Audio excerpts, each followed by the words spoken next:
Depois que eu perdi a memória, que eu fiquei morando do lado da casa da minha mãe, eu gostava muito de sair assim para ver como é que eram as coisas. Eu saía com as minhas irmãs e também saía assim aleatoriamente, sozinha. Ia pro baile, ia ver como é que era o baile, entendeu? O pessoal me chamava para ver show pro Olímpio, eu ia.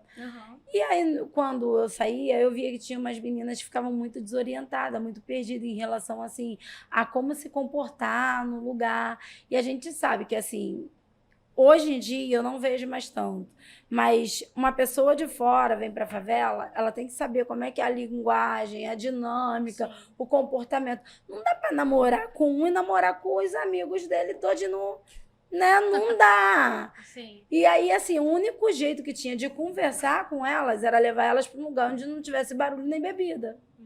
E o único lugar que eu consegui lembrar era o salão. Como todas elas, fazia unha, cabelo, fazia tudo. Naquela época não tinha tanto tratamento, mas o principal era unha e cabelo. Sim. E cabelo, unha quase ninguém cuidava.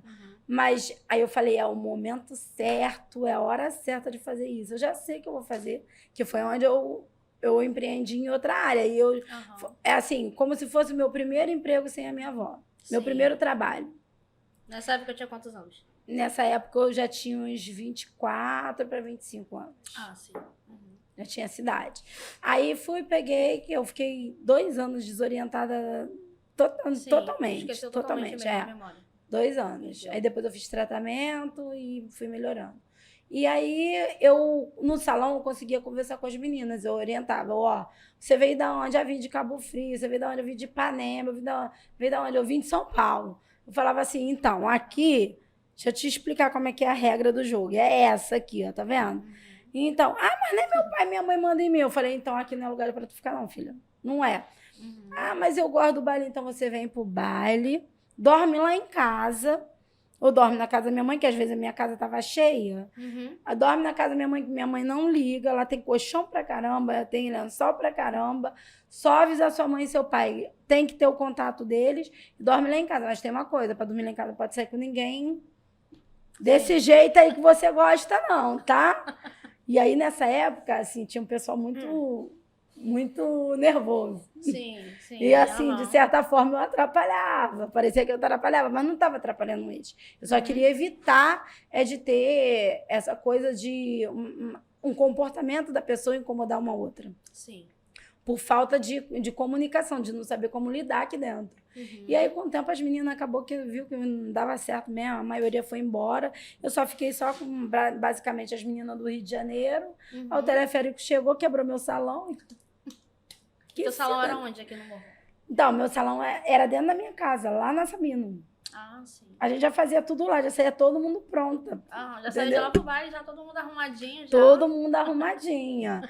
E aí eu só exigia isso, elas passarem o contato dos pais dela, porque a gente nunca sabe quando podia acontecer alguma coisa. Naquela época já tinha telefone em casa.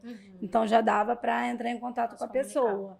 E aí, com esse tempo todo que eu passei no salão de beleza, eu ouvi um monte de história. Com essas histórias eu vi que, assim, tinha muita coisa para mudar lá fora também.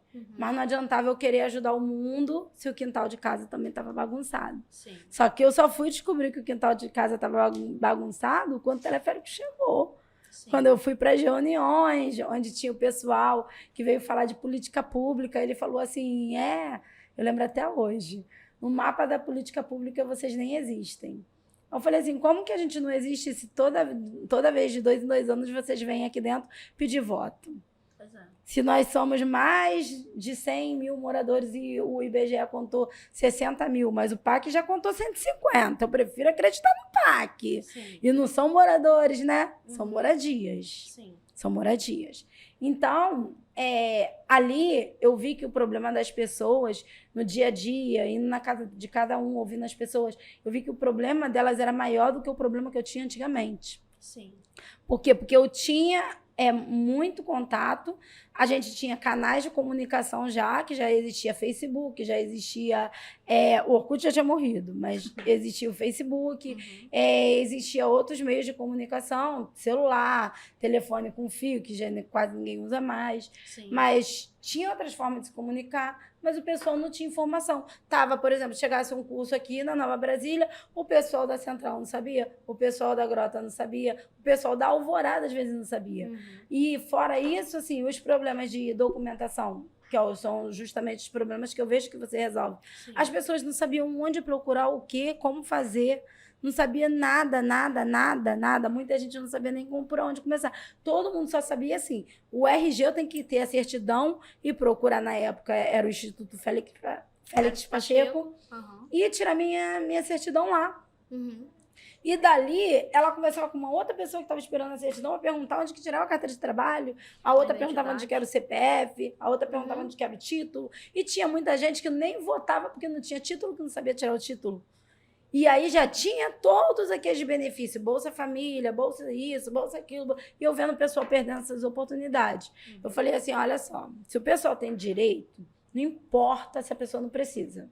Eu penso desse jeito. Uma coisa é você precisar e querer, Sim. né? E merecer. Precisar, querer e merecer. Outra coisa é você precisar e não querer, mas merecer. Se você tá ali numa lista, te jogaram uma numeração e diz que você tem direito àquilo, por mais que você não queira, você pode pegar e passar para outra pessoa. Eu acho justo, porque tem muita gente que não tem. Sim. E a gente sabe que mesmo com esses benefícios, tem família que não sobrevive com isso. Verdade. Não sobrevive. Você entra no mercado agora com R$100, R$400, tu traz o quê para casa? Nada. Quem tem filho, eu imagino o desespero que tá passando. Porque assim, eu que não tenho filho, eu vou no mercado, eu me assusto, entendeu? Então eu fico pensando, um pai de família, hoje uma mãe de família que tem 5 filhos, outros que tem até mais, ou que tenha 3, 2, 1 filho, já é uma despesa muito grande. Muito. Então, eu fico pensando assim, o quanto que esses pais e essas mães, assim, a preocupação mesmo no dia a dia, né? O que eles passam para poder dar algo de comer, assim, pelo menos assim, não dar uma vida de qualidade pro filho, mas dar o básico, entendeu? Porque até o básico hoje em dia tá muito difícil para dar. Porque a gente tira assim, pelo pão, né? Vamos pensar pelo pão. Sim. São 30 dias num mês que você tem que comprar pão.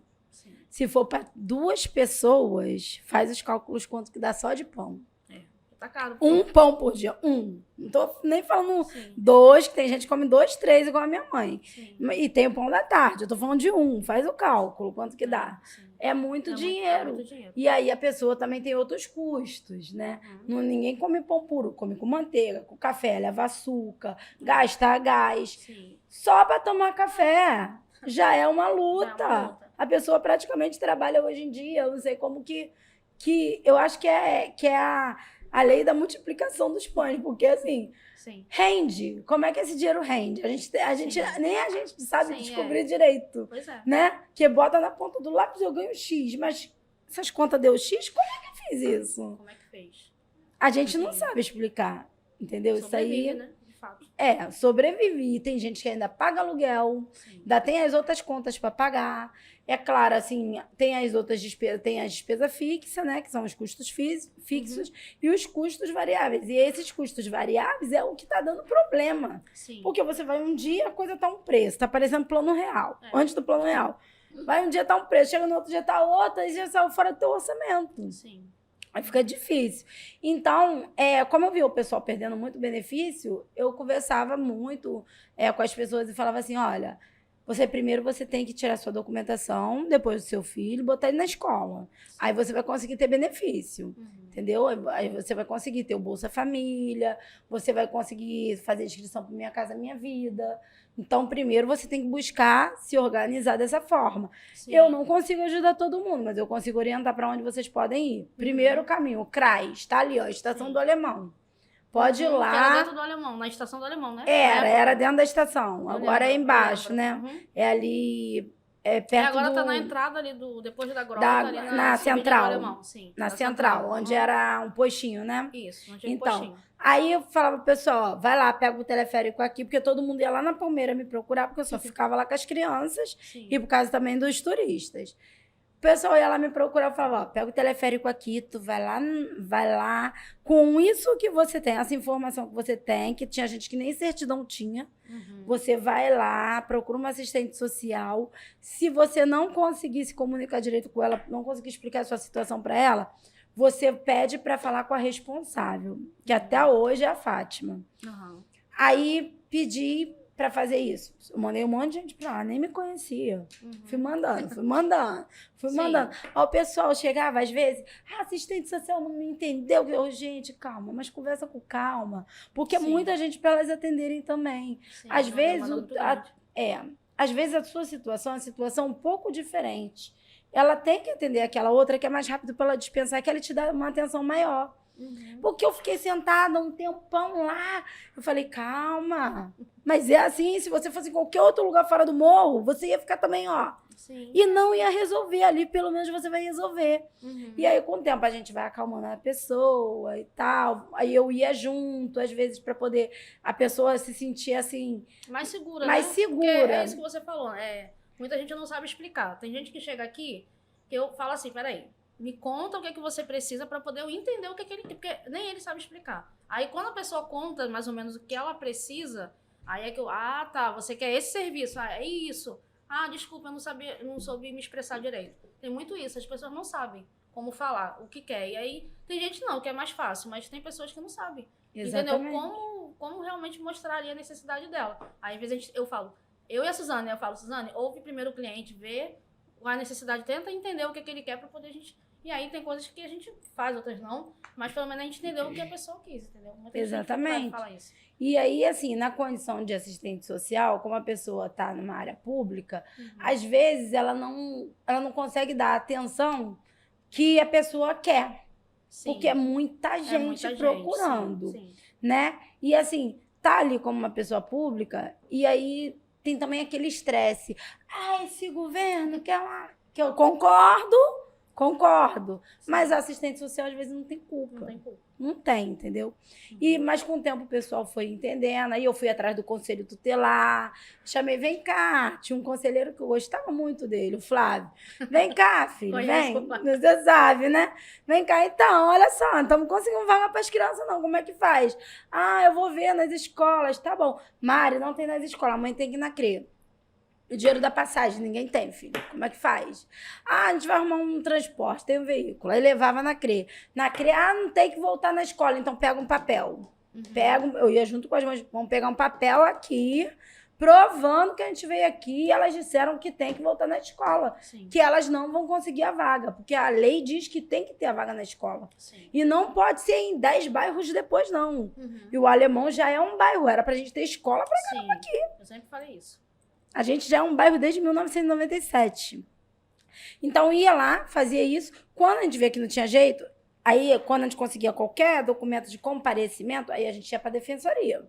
Aí a vaga aparecia, entendeu? Até peço desculpas às professoras que estão aí com 40, né? 38 alunos em sala, mas a gente não tem culpa. A culpa é infelizmente, da estrutura pública, da máquina que não faz novas escolas. Verdade. Né? Reforma, mas não amplia. Sim, aí não faz novas escolas. Cara, eu trabalho com matrícula